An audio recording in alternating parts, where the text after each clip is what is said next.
Dalam dunia yang kita pijak ini, ada ruang-ruang yang tidak terlihat oleh mata, antara nyata dan gaib. Inilah kisah alam maya.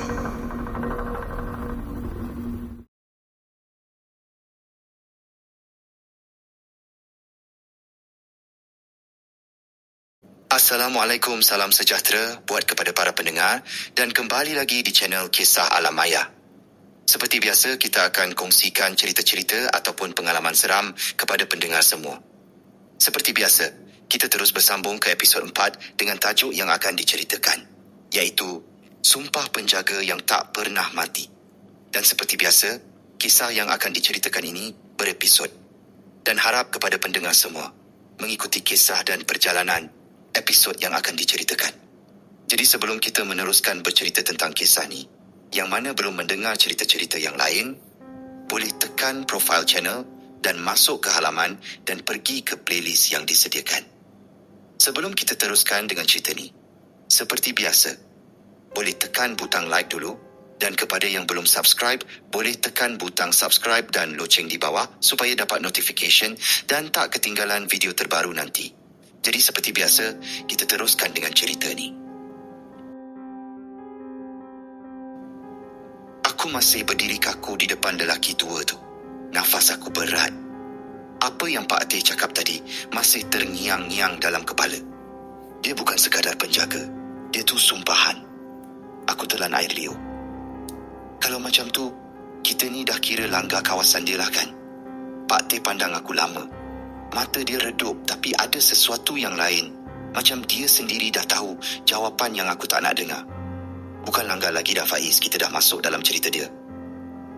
Din yang dari tadi diam, tiba-tiba mencelah. Cerita apa pula ni? Aku tak faham langsung.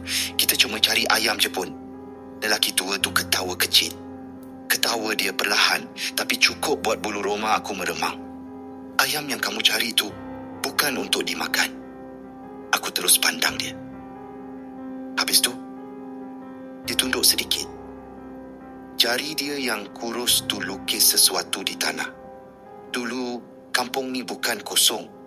Pak Teh bersandar pada batang pokok, seolah-olah dah bersedia nak dengar. Lelaki tua tu sambung. Ada seorang orang lama sini. Dia bela benda, bukan bela biasa. Dia buat perjanjian. Din terus bangun. Perjanjian dengan apa? Lelaki tua tu angkat kepala, mata dia tepat ke arah Din. Dengan sesuatu yang tak patut manusia sentuh, aku rasa tekak aku kering. Apa kaitan dengan ayam hutan hitam tu? Aku tanya perlahan, dia senyum nipis. Itu bukan ayam, itu tanda. Tanda apa? Tanda dia masih ada. Angin malam tiba-tiba bertiup lebih kuat. Daun-daun kering di sekeliling kami berbunyi serentak. Bunyi macam ada banyak kaki kecil berlari. Din mula gelisah. Aku tak sedap hatilah. Pak Teh terus bangun. Kita kena keluar sekarang.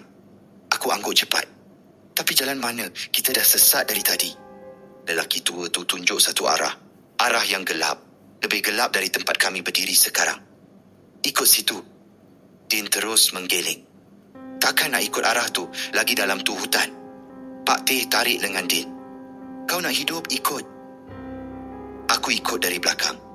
Tapi sebelum aku bergerak, aku sempat pandang balik lelaki tua tu. Dia masih duduk di tempat yang sama. Tak bergerak. Tak berkelip. Seolah-olah dia memang dari situ. Kami berjalan dalam diam. Bunyi langkah kaki kami sendiri pun rasa asing. Tiba-tiba kedengaran bunyi kokok ayam. Aku terus berhenti. Din hampir terlanggar aku. Kenapa berhenti? Aku angkat tangan suruh diam. Bunyi tu datang lagi, lebih dekat. Pak Teh berpaling perlahan.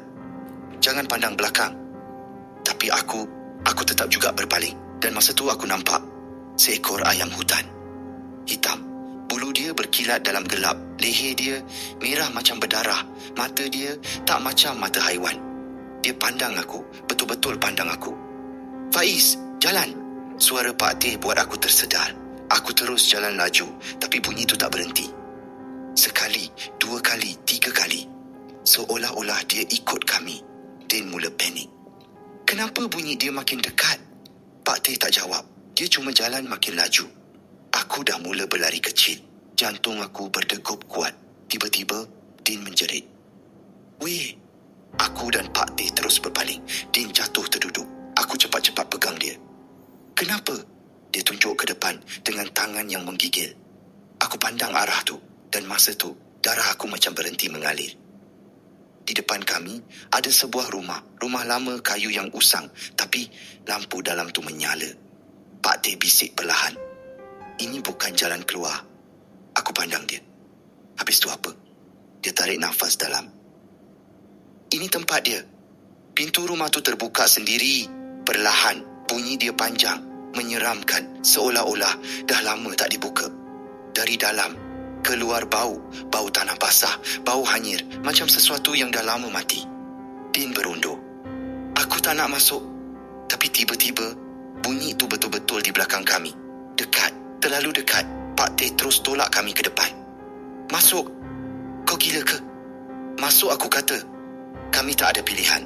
Aku dan Din masuk dulu. Pak Teh masuk terakhir. Dan sebaik je dia melangkah masuk, pintu tu terus tertutup. Bunyi yang sangat kuat. Gelap, sunyi. Aku rasa nafas aku sendiri bergema. "Pak Teh," aku panggil. Tak ada jawapan. "Din." Suasana jadi sunyi sepi. Tiba-tiba, lampu minyak menyala sendiri, satu demi satu.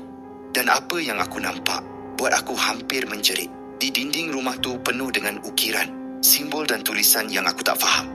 Dan di tengah-tengah rumah ada satu sangkar besar. Dalam sangkar tu, ayam hutan hitam tu, yang sama yang ikut kami tadi, dia berdiri diam. Pandang aku, dan di belakang sangkar tu, ada seseorang berdiri. Perlahan-lahan dia melangkah ke depan. Dan masa cahaya lampu kena muka dia, aku terkejut. Itu lelaki tua tadi.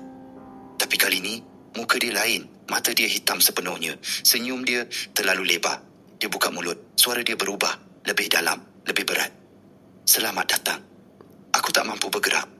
"Sudah lama aku tunggu orang seperti kamu." Aku cuba bersuara. "Apa yang kau nak dari kami?" Dia ketawa. "Bukan aku yang nak." Dia pandang ke arah sangkar. Tapi dia, ayam tu bergerak. Perlahan.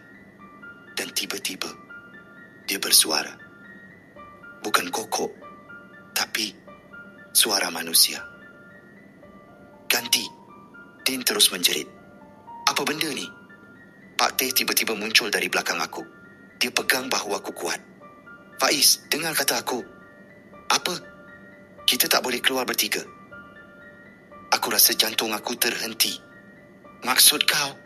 Pak Teh pandang aku. Mata dia serius. Dia nak pengganti. Aku terus geling kepala. Tak mungkin." Lelaki tua tu ketawa lagi.